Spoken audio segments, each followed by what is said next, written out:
Nah ini keren banget buat saya, keren banget ini ya.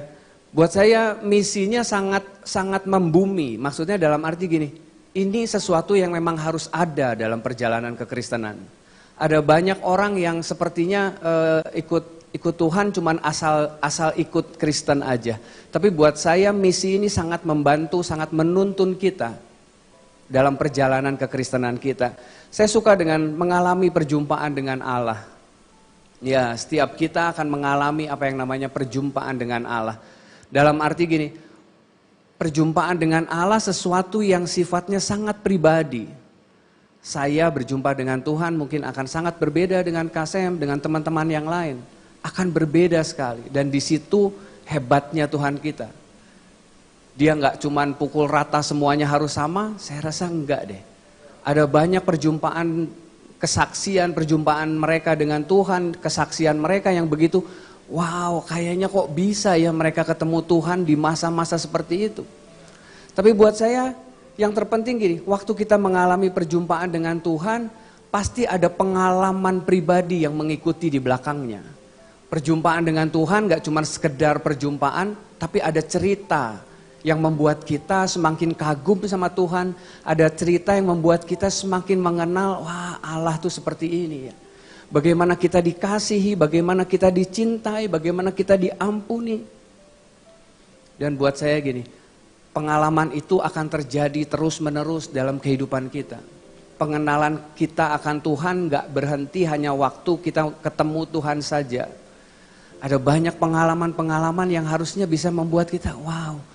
Mungkin waktu kita terpuruk, waktu kita sakit, waktu kita diberkati, waktu kita banyak hal buruk yang terjadi. Di situ ada banyak cerita tentang Tuhan yang membuat kita semakin mengenal Tuhan kita. Nah yang bahayanya gini, waktu perjalanan kekristenan kita itu menjadi sesuatu yang biasa. Kita nggak punya lagi cerita-cerita yang membuat kita kagum sama Tuhan.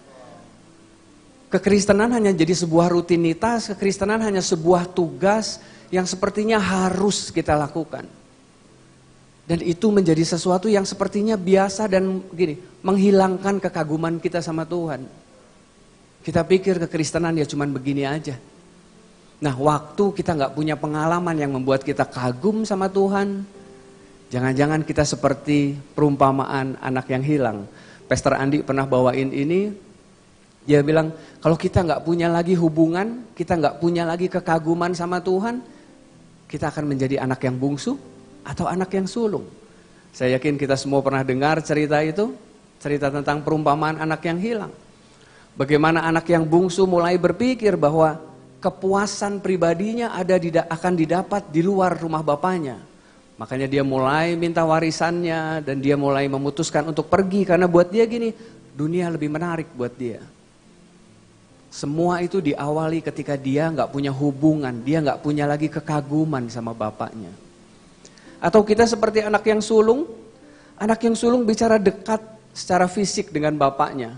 Kita tahu dia ada di rumah bapaknya. Tapi dia mulai ngomel, dia mulai marah-marah ketika adiknya yang bungsu pulang. Dan bapaknya bikin pesta, sudah tahu cerita itu? Ya dan dia mulai komplain, aku kan udah gini, udah gitu nggak pernah tuh dipestain.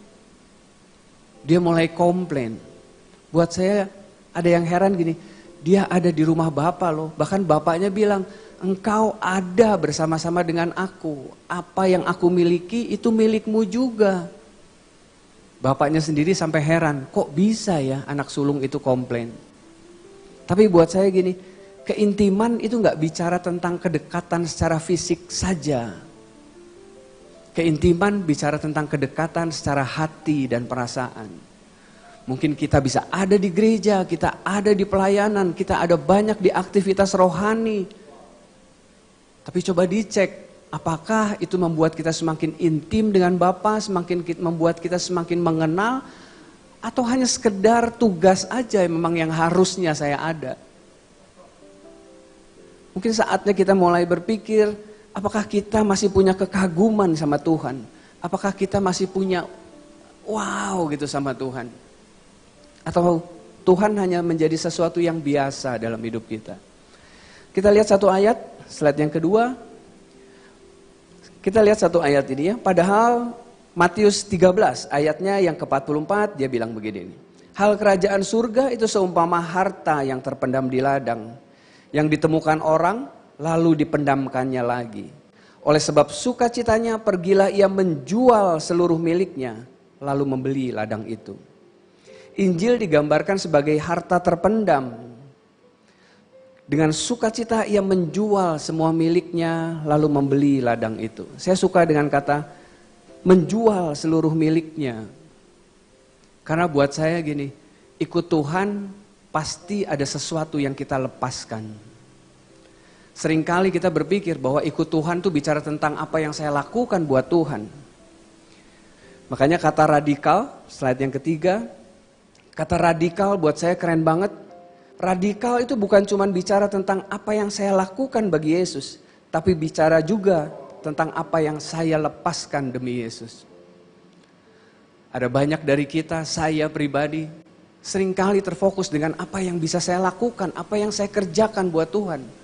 Sampai terkadang kita lupa melepaskan apa yang kita inginkan demi Yesus. Ada banyak dosa yang gak mau kita lepaskan. Kita sibuk dengan gini, saya akan lakukan ini buat Tuhan, saya akan lakukan itu buat Tuhan. Tapi di satu sisi kita gak mau lepaskan dosa kita. Bukan berarti aktivitas rohani sesuatu yang salah, enggak saudara. Saudara lakukan itu dengan baik. Bukan berarti pelayanan sesuatu yang bohong, enggak juga. Saudara lakukan itu dengan sungguh-sungguh. Tapi hari ini saya mau bilang gini, ikut Tuhan gak bicara tentang apa yang kita lakukan. Karena ternyata gini, ada banyak hal yang gak mau kita lepaskan demi Yesus.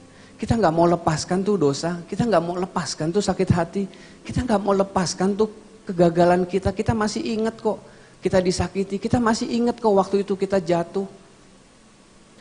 Slide yang keempat, karena dia ada statement ini, kedewasaan rohani gak bisa tercapai tanpa kedewasaan emosi. Kedewasaan emosi bicara tentang kita melakukan apa yang kita tahu. Kita melakukan apa yang firman Tuhan katakan. Ada banyak orang yang mengejar firman Tuhan dengan banyak pengertian seperti itu. Bagus banget, ayo lakukan. Kita mengejar kedewasaan rohani, ayo lakukan itu. Tapi biarlah hari ini coba kita ngecek juga tentang kedewasaan emosi. Karena pada akhirnya kita harus melakukan apa yang kita tahu. Setuju saudara? Kita gak cuma jadi orang-orang hebat yang berkata-kata tentang firman, tapi kita gak bisa menerjemahkannya dalam kehidupan kita. Dan saya mau bilang itu sedang membingungkan orang-orang di sekitar kita. Perjalanan kerohanian saya berharap gak cuma sekedar berhenti sampai di perjumpaan dengan Tuhan. Karena kalau saudara lihat tadi misinya, makanya yang berikutnya bicara tentang perubahan hidup. Sehebat apapun kita mengerti firman, sehebat apapun kita jago firman, kalau itu gak membuat kita menjadi pribadi yang lebih baik, rasanya harus dipikirkan lagi. Karena seharusnya perjumpaan kita dengan Kristus membawa kita pada perubahan hidup. Amin saudara? Kalau kita ada di tempat ini, kita sudah mengalami perjumpaan tapi hidup kita gak berubah, coba dicek. Jangan-jangan kita sedang meyakini sesuatu yang salah. Jangan-jangan ada hal yang gak mau kita lepaskan demi Yesus. Saya jadi teringat kisah seorang lumpuh kolam Bethesda. Ya, cerita yang dari sekolah minggu kita sudah dengar. Yohanes 5. Ada orang lumpuh di pinggir kolam Bethesda. Ini saudara tahu semua. Dan dia sudah lama di situ.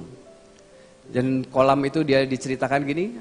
Ada kolam yang kalau malaikat datang, kolamnya bergetar, siapa yang masuk duluan ke kolam itu, maka apapun penyakitnya akan sembuh. Ya, cerita dari sekolah minggu kita sudah dengar cerita itu. Orang lumpuh ini udah lama banget di pinggir kolam, sudah 38 tahun dia ada di situ. Dan yang menariknya gini, waktu Yesus menghampiri dia, waktu Yesus mampir ke kolam Bethesda, dia ketemu orang itu, dan ini yang Yesus katakan. Ketika Yesus melihat orang itu berbaring di situ dan karena ia tahu bahwa ia telah lama dalam keadaan itu, berkatalah ia kepadanya, maukah engkau sembuh? Saya ada di tim pelayanan jemaat, saudara, saya sering kunjungan ke orang sakit. Tapi jujur saya nggak pernah nanya pertanyaan ini. Karena setiap orang sakit pasti pengen sembuh, saudara. Tapi buat saya ada yang menarik, Yesus nanya loh, maukah engkau sembuh? Terkadang kita perlu ditanya dengan pertanyaan yang tegas. Tujuannya supaya gini, mengingatkan kita, sepertinya sedang menggoyang kita, menegur kita dengan keras. Mungkin sebuah pertanyaan untuk kita semua, apakah kamu mau sembuh? Atau jangan-jangan kita memang senang jadi orang sakit. Karena orang sakit biasanya lebih diperhatikan gitu ya, lebih dijagai, aduh lagi sakit. Dan ada orang-orang sakit yang memang senang dia sakit. Karena dengan begitu dia mendapatkan banyak keuntungan buat hidupnya. Orang jadi lebih sayang sama dia, orang jadi lebih perhatian, orang lebih hati-hati sama dia. Dan terkadang gini, kesembuhan menjadi sesuatu yang mengganggu buat dia. Kesembuhan menjadi sesuatu yang mengganggu. Karena dengan sembuh berarti akan ada banyak hal yang harus dikerjakan. Dengan sembuh ada banyak tanggung jawab yang dia harus kerjakan. Kehidupan akan berlanjut terus untuk orang-orang sehat. Tapi untuk orang-orang sakit mereka bisa memilih untuk berhenti. Makanya gak heran dia ada di situ selama 38 tahun. Seringkali Bethesda menjadi penjara dalam hidup kita. Bethesda yang menghambat kita untuk mengalami apa yang namanya perubahan hidup. Kita nggak mau keluar dari Bethesda. Saya nggak tahu apa yang sedang saudara alami. Tapi mungkin ada banyak kegagalan, ada banyak kekacauan yang sudah saudara buat.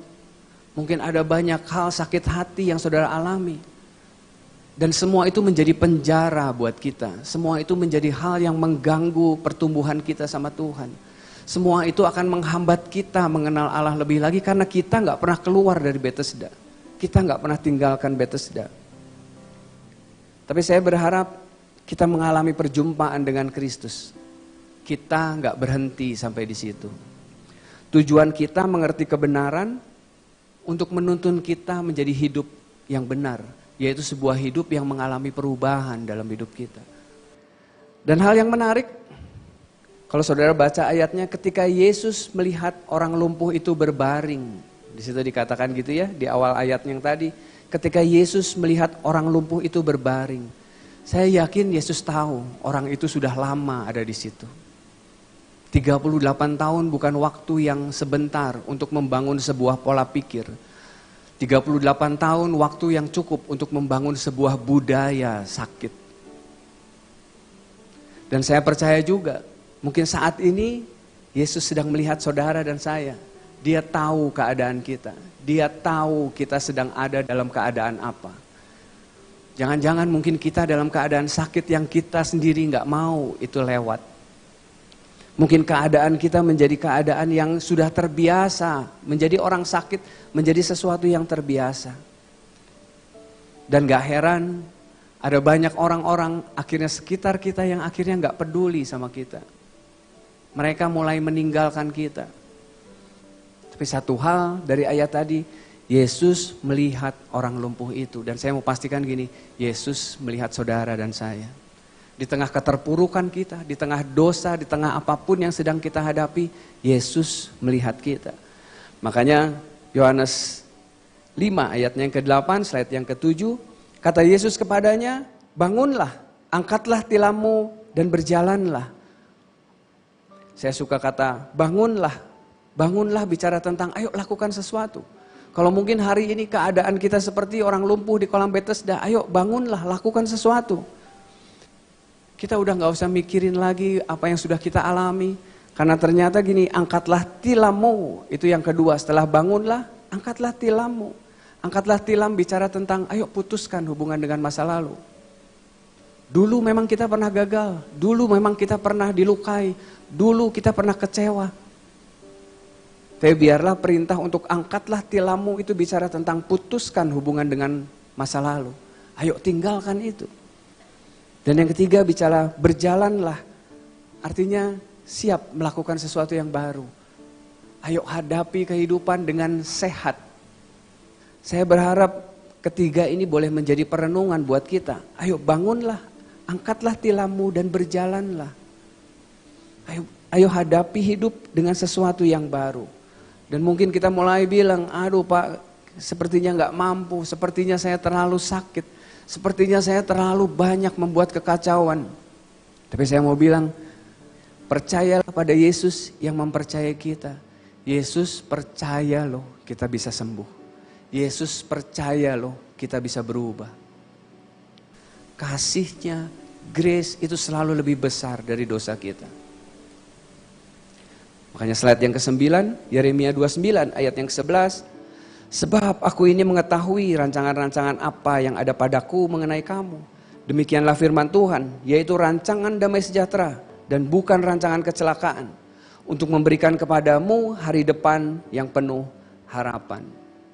Biarlah ini yang membuat kita semangat untuk membangun ke depan. Kita akan berhenti menjadi orang-orang yang sakit. Tapi sebaliknya, kita menjadi orang-orang yang memutuskan untuk keluar dari Bethesda. Kita kadang-kadang sudah terlalu lama dengan luka itu.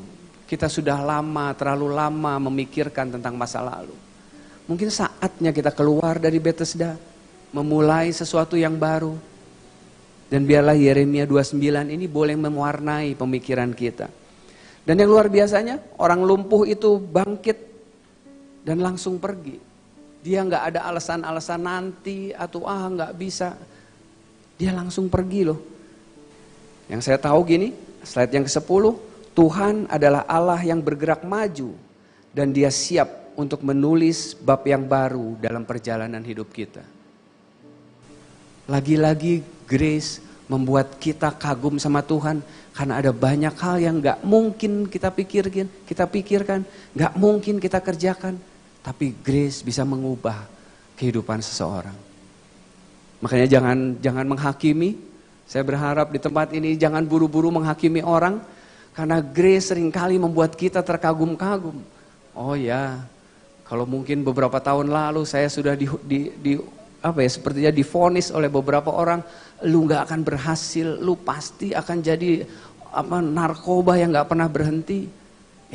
Lagi-lagi grace bisa mengubahkan kehidupan saya. Apakah saya sempurna? Enggak juga, saudara. Tapi disitulah pengalaman saya dengan Tuhan setiap hari, setiap bulan, yang membuat saya semakin kagum sama Tuhan. Makanya kalau hari-hari ini kita mungkin mengalami hal yang buruk, mengalami pengalaman yang gak enak, jangan buru-buru menyalahkan Tuhan. Karena jangan-jangan Tuhan mau pakai pengalaman buruk itu untuk mengalami perjumpaan secara pribadi. Saya berharap cerita ini bisa membuat kita semakin mengerti tentang kasih Tuhan. Bahwa perjumpaan kita dengan Tuhan gak hanya berhenti dalam perjumpaan. Tapi ayo alami apa yang namanya perubahan hidup. Sehingga pada akhirnya kehidupan kekristenan kita menjadi kehidupan yang berbuah untuk orang lain.